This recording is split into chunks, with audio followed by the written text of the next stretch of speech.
Bien, nous pouvons reprendre et signalant que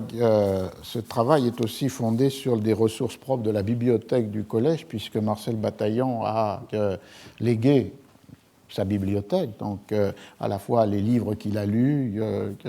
et d'autre part les livres qu'il a écrits ou des tirés à part de ses articles et qui forment un fond très cohérent et très important ici dans la bibliothèque du Collège de France, sachant que les archives manuscrites, par exemple les cours de Bataillon, sont conservées à l'IMEC, c'est-à-dire à l'abbaye d'Ardenne près de Caen, et qui sont une source importante, puisque l'année dernière, ou il y a 2 ans, avaient été publiés les 2 premiers cours qu'il avait consacrés, qui n'étaient pas consacrés à Las Casas, mais aux premières années de la Compagnie de Jésus. Alors je reviens 1555, donc la publication, vous avez entendu l'argument traduit par Migrod. Alors on a ici la page de titre et comme vous le voyez, ce que j'essayais d'expliquer, la seule mention c'est celle de l'année ici, et puis toute absence de citation d'un privilège ou d'une licence. Ce bois gravé est le bois gravé utilisé par l'imprimeur, donc avec les décors, et il le réutilise pour d'autres traités de Las Casas, et au milieu, ce qui était un autre poids, qui est peu commenté d'ailleurs par les éditeurs, mais un autre poids d'autorité, c'est-à-dire d'utiliser les armes de l'empereur, puisqu'on a là à la fois plus outre. Je remercie de donner cette indication à notre auditeur, plus outre qui est la devise de Charles Quint et le blason qui correspond à ses propriétés, ou à ses dominations ou ses souverainetés. Et dans d'autres des traités, puisqu'il y en a 7 autres qui accompagnent celui-ci, on aura la réutilisation soit de cette page de titre, soit une autre page de titre qui, elle, a le blason du roi de Castille et Léon, et les mêmes décors qui accompagnent ce frontispice. Et vous voyez donc les éléments que j'avais commentés, brevísima relación de la destrucción de las Indias, colegida por el obispo Fray Bartolomé de las Casas o Casaos, son deuxième nom d'origine nobiliaire suspecte ou mystérieuse, de la Orden de Santo Domingo. Et le point intéressant, c'est que ce traité, comme les 7 autres, sont imprimés dans la lettre gothique et non pas en romain, qui poserait d'ailleurs une autre question de cette survivance de l'utilisation des lettres gothiques, tant où le romain l'emporte, au moins en France, peut-être moins rapidement et moins décisivement en Espagne. Alors, 1555, donc cette édition, 1552, cette publication imprimée. La raison qui en est donnée est évidemment l'idée que malgré las leyes nuevas, se sont poursuivies les cruautés aux Indes, et une allusion même plus précise qui était celle qu'il fallait empêcher que puissent reprendre de nouvelles conquêtes. Ici, c'est une allusion directe à ce qui avait été les événements du Pérou, puisque en 1549-50 avait été suspendu ou interdit de nouvelles conquêtes, et la pression, évidemment, des colons, c'était de reprendre, et c'est cette allusion qui est faite ici,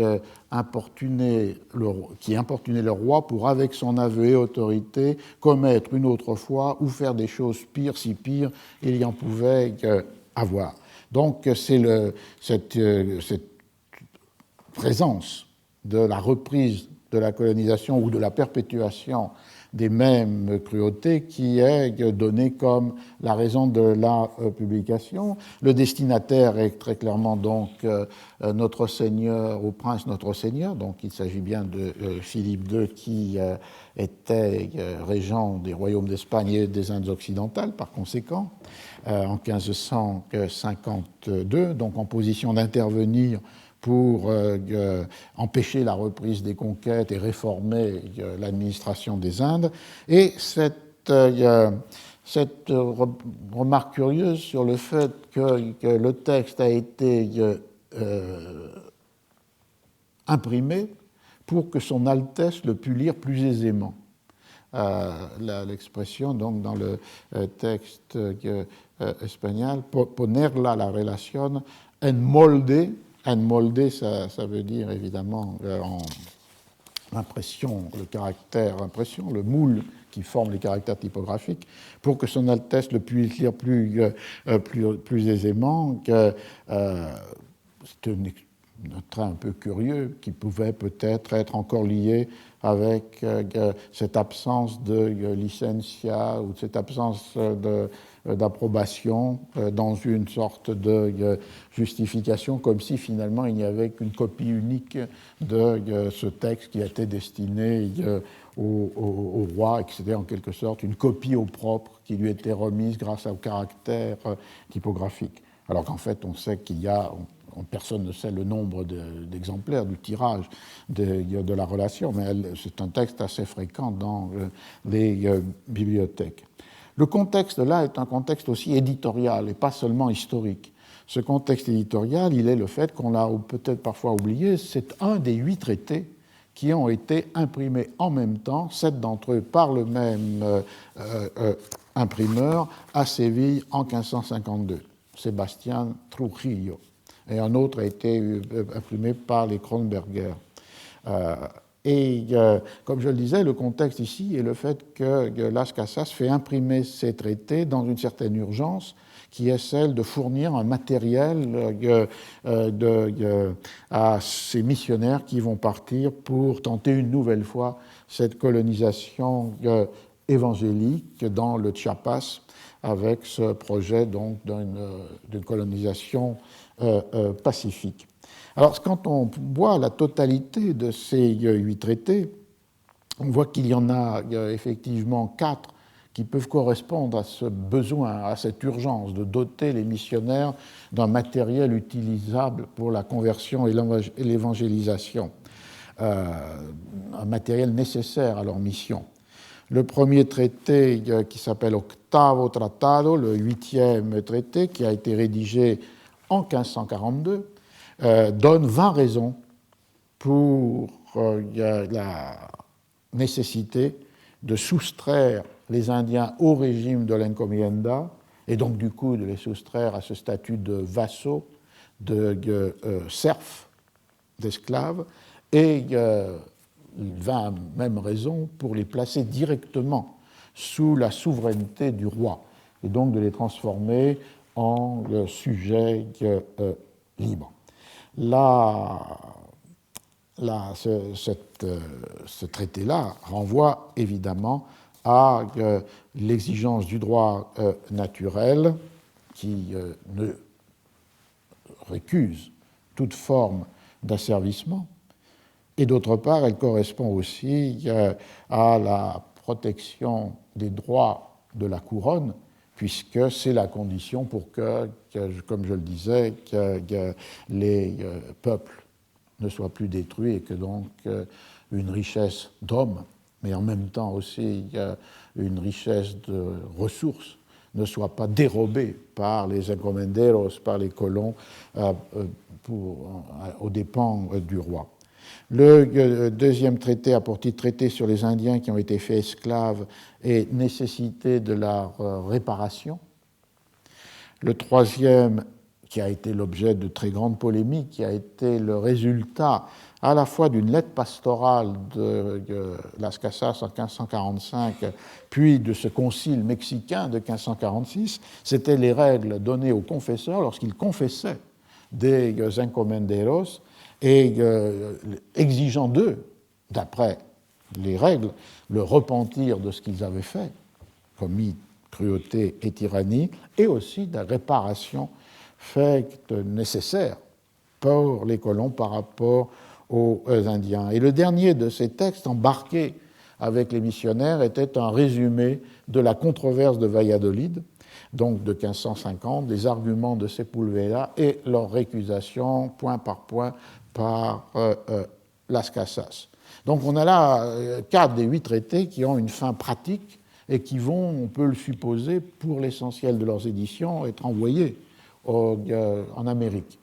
Les 4 autres traités sont d'un ordre différent, dans la mesure où ils appartiennent à cette logique de la démonstration par Las Casas de l'illégitimité de la forme prise par la conquête, et ce sont des traités de caractère juridique qui vont, on peut le supposer, rester en Espagne et être adressés à la cour, aux ministres et aux élites qui peuvent peser d'un poids dans la décision sur l'administration des Indes. Il y a un premier traité qui est un traité justificatif de l'empire souverain et du principat universel que les rois de Castille et Léon ont sur les Indes. Et là, on revient donc à la bulle de 1493, lorsque le pape avait donc donné ce principat universel, cet empire souverain aux rois de Castille et Léon sur toutes les terres et territoires découverts. Donc à la fois la légitimité d'une souveraineté, mais qui n'était pas nécessairement l'abolition des souverainetés des princes locaux, des princes indiens, de la même manière que l'empereur d'Occident est empereur de tout l'Occident, mais pour autant il n'est pas il existe les rois de France ou d'Angleterre. Donc c'était ce modèle-là qui était ce modèle de ce principat universel donné par le pape pour l'évangélisation, pour la conversion. Il y a un deuxième traité qui a pour titre 30 propositions muy jurídicas, très juridiques, sur les droits de l'Église et des princes chrétiens sur les Indes et sur les fondements de cette souveraineté. Et puis il y a un traité en latin des regia potestate, du pouvoir du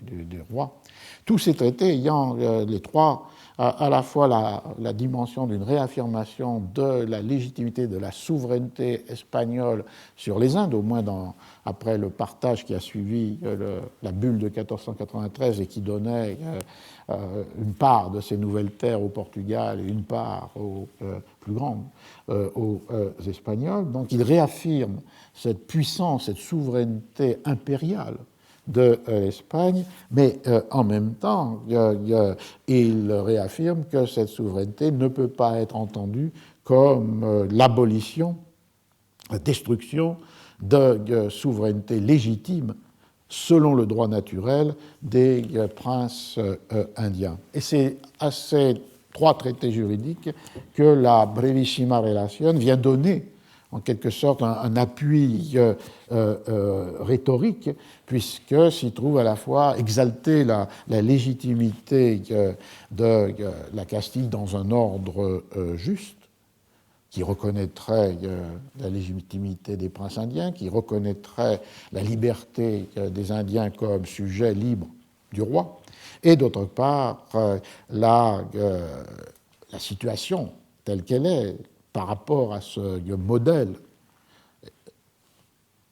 antagoniste de la situation qui est celle de la destruction et des droits du roi et du service de Dieu et de la liberté des Indiens.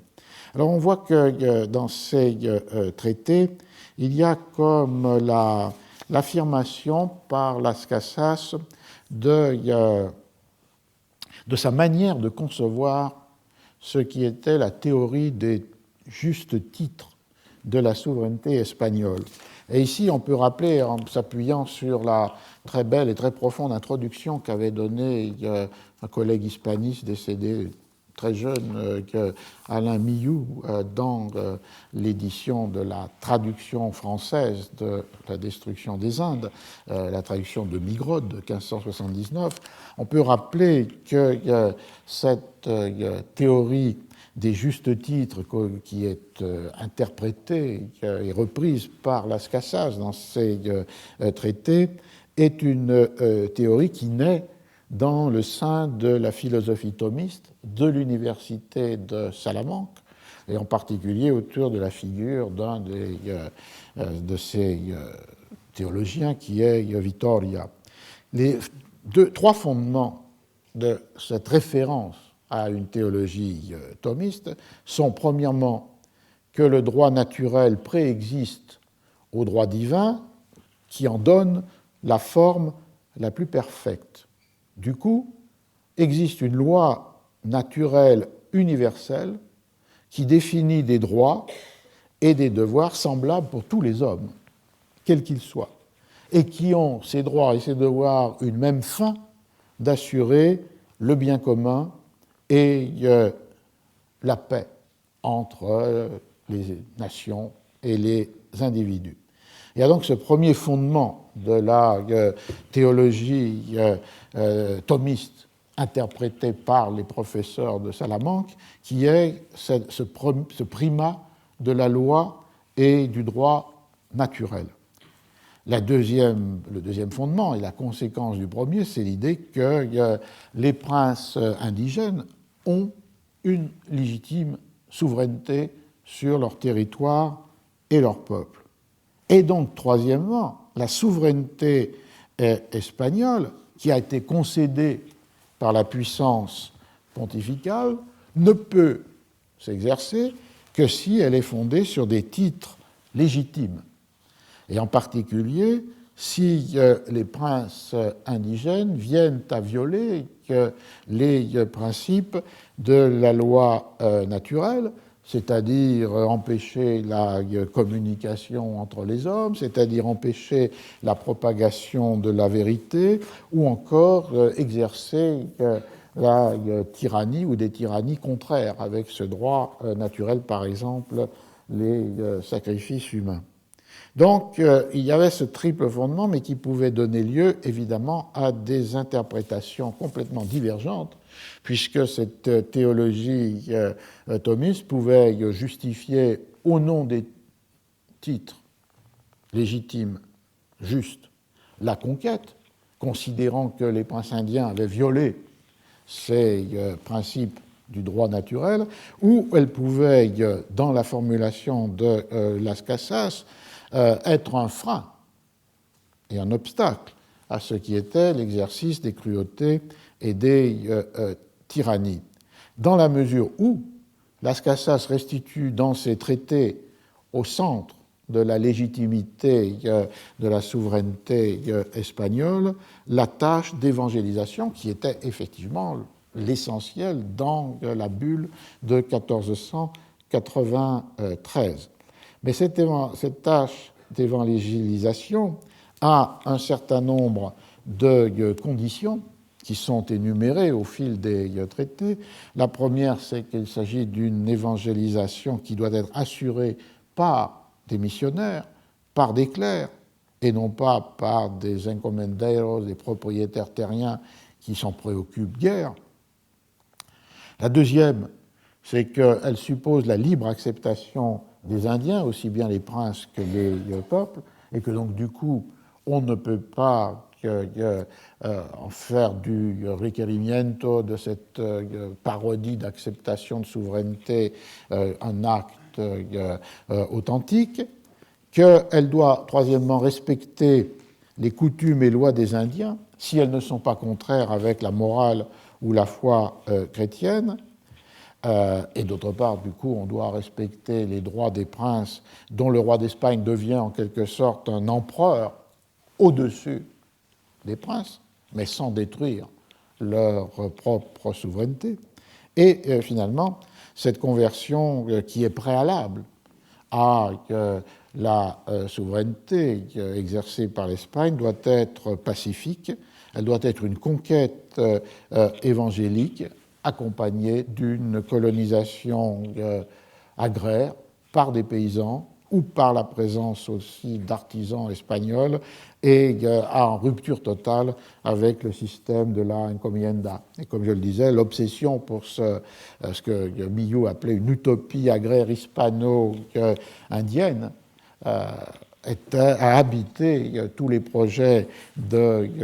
Las Casas dès 1537. Puis ensuite, c'est la raison qu'il fait accepter d'être évêque du Chiapas. Et on voit qu'en 1555, c'est encore ce rêve, cet idéal qui peut justifier sa présence à côté des missionnaires qui vont partir pour l'Amérique. Si ces conditions ne sont pas respectées par les Espagnols, on a du coup l'éclaircissement de l'emploi du mot tyrannie qui est obsédant dans le texte de Las Casas, c'est-à-dire c'est non plus la tyrannie des princes indiens opposés à la loi naturelle, mais ça devient la tyrannie des colonisateurs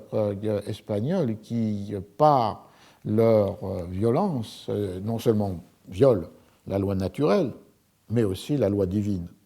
Et donc, du coup, cette inversion de la catégorie de tyrannie qui pouvait être utilisée dans une des interprétations de la philosophie thomiste comme étant la justification de la conquête, les princes indiens étant tyranniques, la tyrannie se définissant aussi dans ce contexte du XVIe siècle à partir du fait de ne pas respecter ni les propriétés ni la vie des sujets, elle est renversée par le fait que ces tyrannies deviennent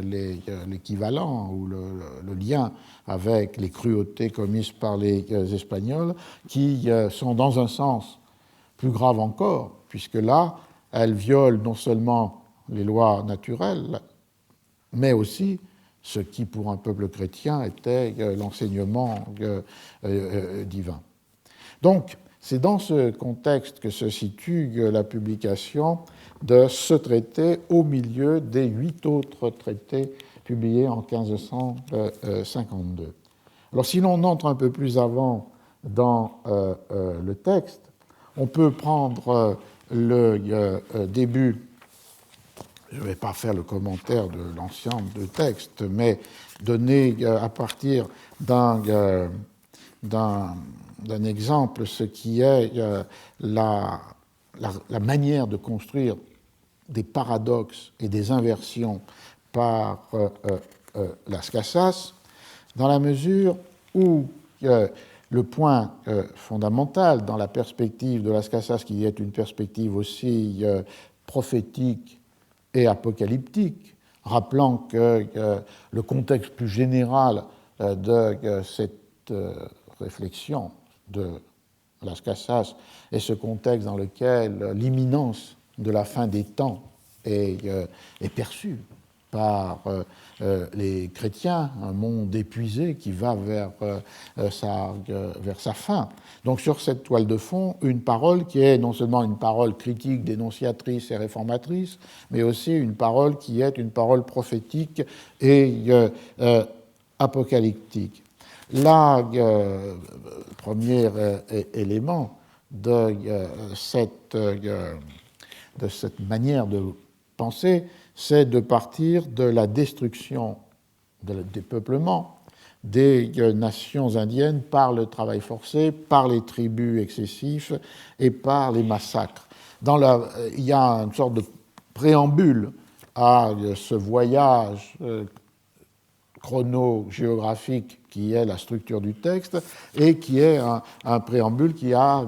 simplement pour titre narration très brève de la destruction des Indes, qui serait comme encore une autre fois un résumé de ce résumé qu'est la brevissima relation. Et dans ce préambule, le premier élément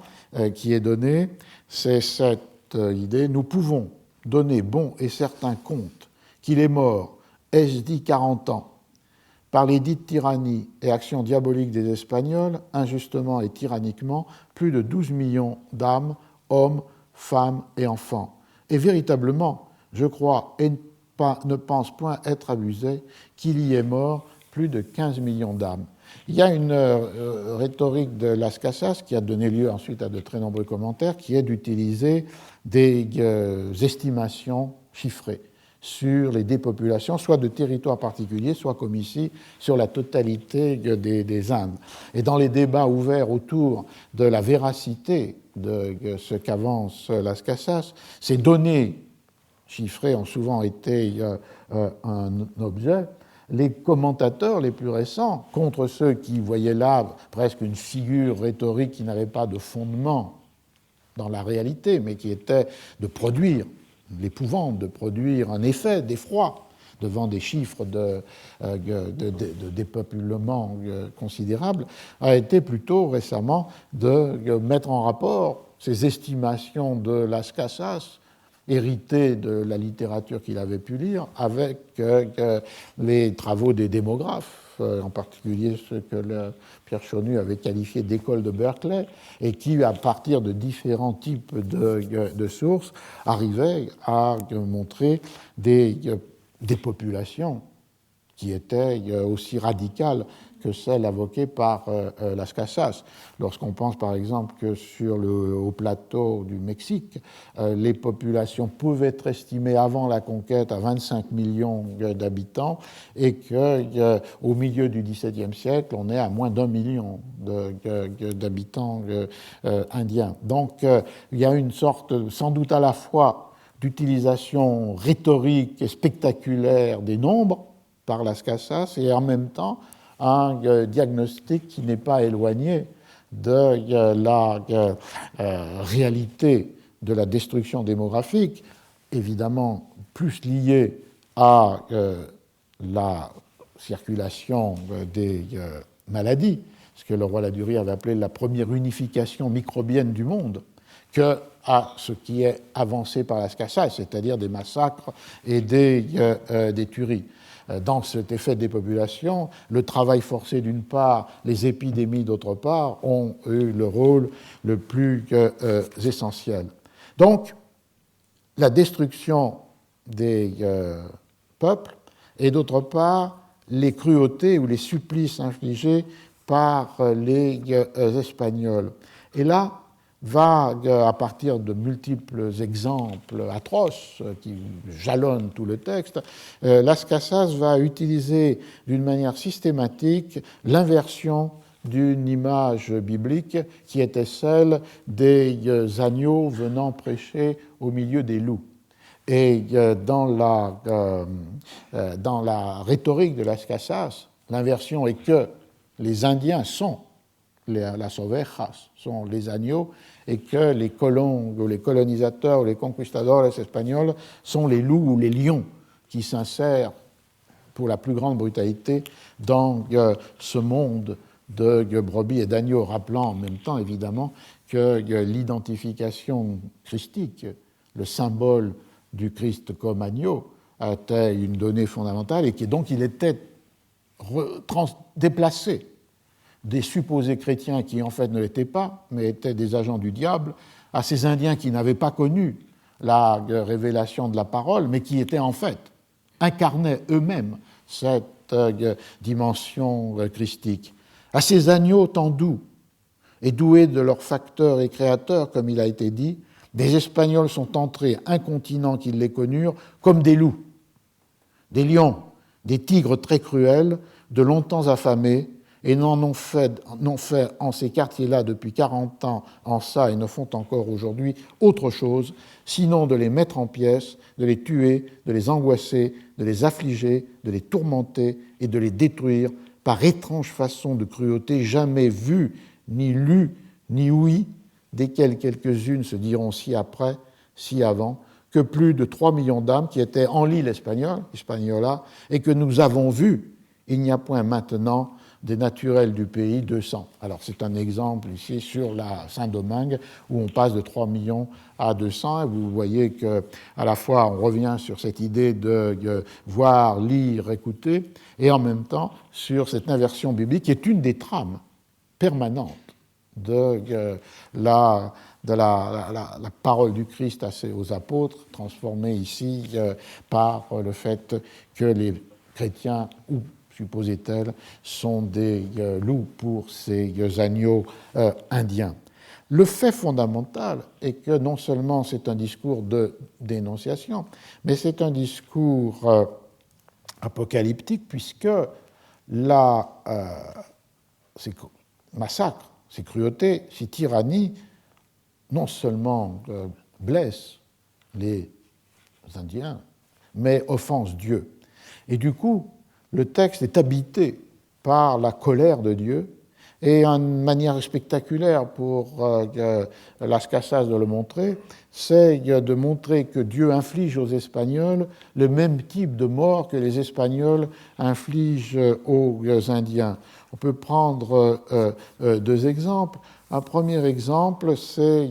sur le fait des noyades. Le troisième royaume et seigneurie, il s'agit là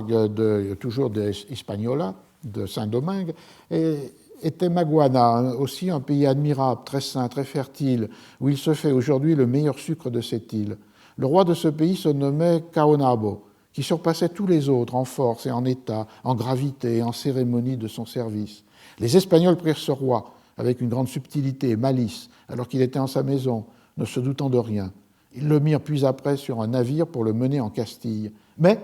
étant au port, 6 navires tout prêts à faire voile, voilà que Dieu, par son juste jugement, a voulu montrer que cela, avec les autres choses, était bien une grande iniquité et injustice, envoyant cette nuit-là une tempête qui submergea et abîma tous ces navires avec les Espagnols qui étaient dedans. Et mourut ainsi le dit Caonabo, chargé de fer et chaînes. Le supplice infligé aux Indiens se transforme en un châtiment divin qui fait des Espagnols ses victimes. Un autre exemple aussi spectaculaire de cette inversion, c'est-à-dire où la même raison de la mort est infligée aux Espagnols après qu'il l'ait infligée aux Indiens, plus spectaculaire encore, est celui de périr par le feu. Il s'agit ici du chapitre qui est consacré au nouveau royaume de Grenade, et avec la quête éperdue de l'or par les Espagnols. Et ils ont pris un roi des territoires et veulent lui faire avouer où est l'or. Mais parce que le roi ne lui donnait la maison d'or, les Espagnols disaient qu'on les tua, puisqu'ils n'accomplissaient point ce qu'il avait promis. Le tyran espagnol, commanda qu'on le mit en justice devant lui-même. Il somme et accuse ainsi le plus grand roi de ce pays-là, et le tyran donne la sentence, le condamnant à être tourmenté et géhéné, c'est-à-dire envoyé torturé, s'il ne donnait la maison d'or. Il lui donne le tourment et l'estrapade de cordes, il lui jette du suif brûlant sur le ventre, et lui met des fers aux pieds qui étaient attachés à un pieu, et lie le col à un autre pieu, 2 hommes lui tenant les mains, et ainsi ils lui mettent du feu aux pieds. Et le tyran, y venant de fois à autre, lui dit qu'on le tuerait peu à peu s'il ne donnait de l'or. Et ainsi il l'acheva et fit mourir le dit Seigneur en ces tourments, durant lesquels,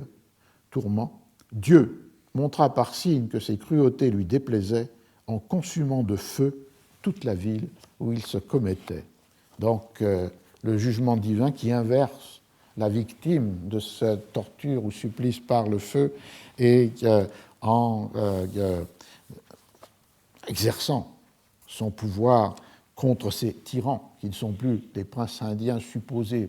tyranniques, mais qui sont les conquistadores ou encomenderos espagnols. La forme que prend évidemment cette idée de l'offense de Dieu,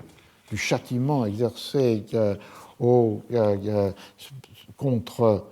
les Espagnols, est l'idée prophétique que la destruction des Indes annonce la destruction de l'Espagne. C'est un thème, comme l'a montré aussi Alain Millau, qui a circulé beaucoup dans l'Espagne de la Renaissance et du siècle d'or. C'est un thème pris en charge par les morisques. C'est un thème aussi qui était celui des perspective millénariste. C'est l'idée que cette destruction de l'Espagne est inéluctable à partir de ce crime commis contre et la loi naturelle et la loi divine. Je cite un autre passage, « Au jour du jugement, il sera clair, quand Dieu prendra vengeance des brigandages tant horribles et abominables comme font ceux-là, qui portent le nom de chrétiens contre les Indiens. » Un des textes les plus puissants ne se trouve pas dans la destruction des Indes, mais dans un autre des traités, celui qui est celui de l'octavo remedio, du 8e remède, dans lequel Las Casas écrit « Le royaume d'Espagne est en grand danger de se perdre et détruire, d'être dérobé, oppressé, désolé par autres nations étrangères, et nommément par les Turcs et les Maures, parce que Dieu, qui est très juste, véritable et souverain roi de tout l'univers, est fort courroucé par les grandes offenses et péchés que ceux d'Espagne ont commis par toutes les Indes, en affligeant, opprimant, tyrannisant, dérobant et tuant tant et de tels gens, sans raison ni justice, et en dépeuplant en si peu de temps un tel et si grand pays. Tous les gens duquel avaient des âmes raisonnables et étaient créés et formés à l'image et semblance de la très haute Trinité, et étant vassaux de Dieu rachetés de son sang précieux, et qui tient compte et ne s'oublie point d'un seul d'entre eux. Et donc on voit que ici l'idée finalement fondamentale, c'est que le jugement, le châtiment de Dieu s'opérera par cette destruction de l'Espagne, soumise à son tour par des étrangers, ici les Turcs, les Maures, comme la réplique à ce qui a été la soumission des Indes et leur destruction par les Espagnols. Là, je vais terminer avec ça, cette vision de la inversion entre les loups et les agneaux amène à une inversion aussi des justes titres. C'est-à-dire s'il existe des justes titres pour établir la souveraineté du roi des Espagnes sur les Indes, il existe aussi des titres non moins justes pour justifier la résistance ou la rébellion des princes indiens, et c'est sans doute, ou des Indiens. C'est sans doute là sur un des éléments qui pouvaient, en dehors de l'orthodoxie politique des traités de Las Casas, pouvoir inquiéter et peut-être se lier avec cette question d'éviter la censure, de décider par soi-même de publier et d'accréditer la publication par tous les signes d'autorité qu'il était possible. Parce que les moments peut-être les plus forts dans le texte sont ceux où les violences des Indiens sont justifiées comme de justes répliques ou réponses aux violences des Espagnols. Un exemple qui, lui, vient de la conquête du Mexique, dont Las Casas n'a pas été témoin direct, mais qu'il reconstruit à partir d'un certain nombre de textes, soit des conquistadores eux-mêmes, soit des textes des religieux, enfin des catholiques. Ayant commis des iniquités sans nombre, les Espagnols sont l'objet de cette juste vengeance. Les Indiens tuèrent une grande quantité sur les ponts des marécages en une guerre très juste. C'est le moment de la Noche Triste, de la retraite des Espagnols. Dans une guerre très juste et très sainte, pour les causes très justes qu'ils avaient, comme il a été dit, desquelles tout homme raisonnable et équitable tiendra pour juste. Donc une répétition de ce mot de juste, la cause est juste, la guerre est juste, les raisons sont justes. Et tout homme raisonnable et équitable ne pourra que donner, considérer que cette violence commise par les Indiens contre les Espagnols qui se retiraient de Mexico est une guerre juste. Il y a un titre juste pour cette guerre. Et là, le raisonnement de Las Casas va jusqu'au point où les violences, y compris contre des missionnaires, qui n'en sont pourtant pas responsables, qui ne sont pourtant pas responsables des tyrannies commises par les Espagnols, peuvent être elles aussi considérées comme légitimes. Et il y a là, cet passage se porte sur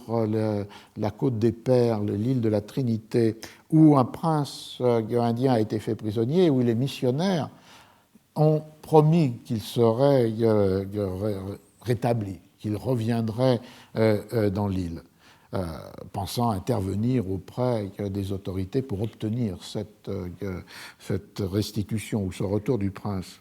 Les deux religieux qui avaient promis aux Indiens du pays que leur seigneur, Don Alonso, avec les autres, viendrait dedans 4 mois, voyant qu'ils ne venaient point, ni en 4 ni en 8, ils s'apprêtèrent pour mourir et donner la vie à qui ils l'avaient déjà offerte devant que partir d'Espagne. Et ainsi les Indiens prirent vengeance en les tuant justement, nonobstant qu'ils fussent innocents, parce qu'ils pensèrent que les religieux avaient été cause de cette trahison, et parce qu'ils virent que ce qu'ils leur avaient certifié et promis ne sortait point effet. C'est à savoir que dans 4 mois, ils auraient leur Seigneur. Et parce que jusqu'à cette heure-là, ils n'avaient su, et même maintenant, ils ne savent point en ce pays-là qu'il y a différence des frères religieux aux tyrans, larrons et brigands espagnols.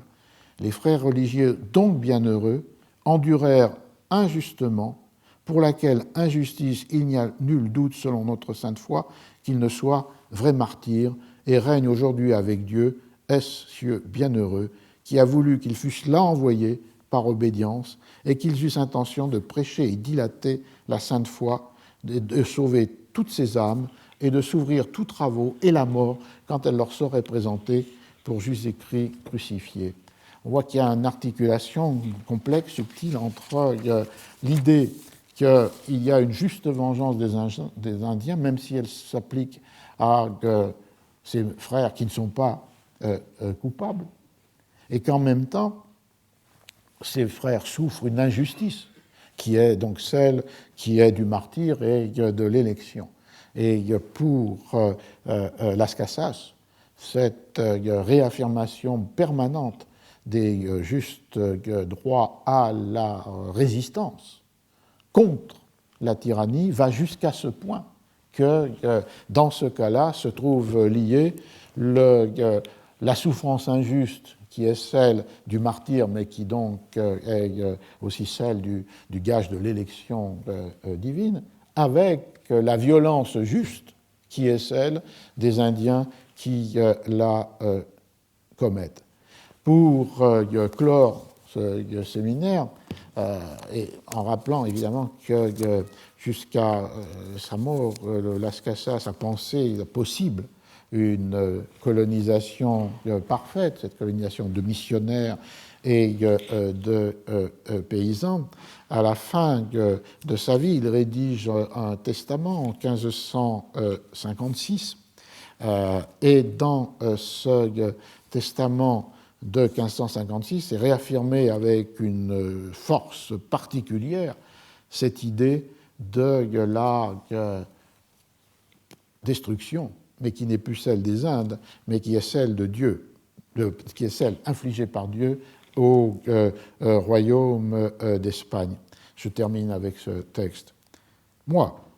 qui par la bonté et la miséricorde de Dieu fus choisi, quoiqu'indigne, pour défendre toutes ces nations que nous appelons indiennes, propriétaires de tous ces royaumes et territoires, contre les injures et vexations inouïes que nous, les Espagnols, leur avons infligées au mépris de toute raison et justice, pour les rétablir dans leur liberté première, dont elles furent frustrées injustement, et pour les préserver de l'extermination violente dont elles sont victimes encore aujourd'hui, alors que des milliers de lieues de pays ont déjà été dépeuplés, bien souvent en ma présence. Moi, qui me suis donné tant de mal à la cour des rois de Castille, après avoir traversé maintes fois l'océan, dans les deux sens, depuis la date de 1514, c'est-à-dire depuis près de 50 ans, sans autre mobile que l'amour de Dieu et la compassion que j'éprouvais à voir périr ces multitudes de créatures rationnelles, si paisibles, si humbles, si douces et si simples, si parfaitement aptes à recevoir notre sainte foi catholique et à vivre selon la morale chrétienne, si bien dotées enfin de toute bonne coutume, j'affirme en conséquence, dans la certitude où je suis d'être d'accord avec la Sainte Église romaine, règle et mesure de nos convictions, que tous les maux infligés par les Espagnols à ces populations, vol, meurtre, usurpation de terres et domaines, ainsi que des États, royaumes et autres biens de leurs rois et seigneurs naturels, et toutes les infernales cruautés qui ont été commises en violation de la très juste et impeccable loi du Christ et de toute raison naturelle, ont souillé gravement le nom de Jésus-Christ et notre religion chrétienne, mis de fatals obstacles à la propagation de la foi et porté d'irréparables préjudices aux âmes et aux corps de ces peuples innocents. Et je crois qu'en punition de ces œuvres impies, scélérates et ignominieuses, si tyranniquement et sauvagement perpétrées, Dieu foudroiera l'Espagne de sa fureur ou de son ire, s'il est vrai que toute l'Espagne, peu ou prou, a pris part des sanglantes richesses violemment usurpées au prix de tant de ruines et d'extermination. C'était là les derniers textes écrits par Las Casas, et où on voit comme un résumé de tout ce que j'ai voulu essayer de montrer aujourd'hui, à la fois cette insistance sur la loi naturelle et sa raison, la compatibilité entre la liberté des Indiens et la souveraineté du roi d'Espagne, ce modèle d'un peuple ouvert à la christianisation de par leur bon naturel et de par leurs bonnes coutumes, et la déception de toutes ces possibilités par les tyrannies des Espagnols qui finalement seront non seulement la cause de la perte de ces Indiens qui n'ont pas rencontré la parole de Dieu, mais la cause plus forte encore de la disparition de l'Espagne, victime de la vengeance divine. Et c'est ça, je crois, qui fait l'armature du texte de Las Casas. Alors peut-être qu'on peut ensuite voir comment ce texte, qui est très lié au contexte espagnol, 1542, 1552, auparavant, les nombreux voyages qu'évoquait Las Casas, le premier en 1514, effectivement, après parti en 1502 pour Saint-Domingue, il revient en 1514 pour essayer de convaincre le roi de la réforme nécessaire. Comment ce contexte très propre à la monarchie composite espagnole, très propre à la discussion liée à Salamanque, à la théologie thomiste du droit naturel, à la pluralité des interprétations de ce droit, a pu être réapproprié dans d'autres contextes pour d'autres fins. Et comment le texte de Las Casas, arraché en quelque sorte ou détaché de son premier contexte de conception, rédaction et publication, va, à travers la pluralité des traductions, la multiplication des éditions, la présence de l'image, va devenir un texte qui va, depuis la fin du XVIe siècle, peut-être jusqu'au début du XIXe siècle, va être un des éléments les plus fondamentaux de la construction de la légende noire de l'Espagne, et un texte qui va fortifier les résistances, par exemple la rébellion des Provinces-Unies et les craintes qui peuvent porter sur cette rébellion si le modèle colonial devenait un modèle européen, ou encore, beaucoup plus tard, va pouvoir être dans le moment des indépendances des pays des colonies d'Espagne, être une œuvre très souvent republiée, réutilisée au début du XIXe siècle. Donc, on peut peut-être en rester là pour aujourd'hui et reprendre ce dossier, mais en sortant de l'Espagne pour aller vers la circulation du texte pour la semaine prochaine. Merci.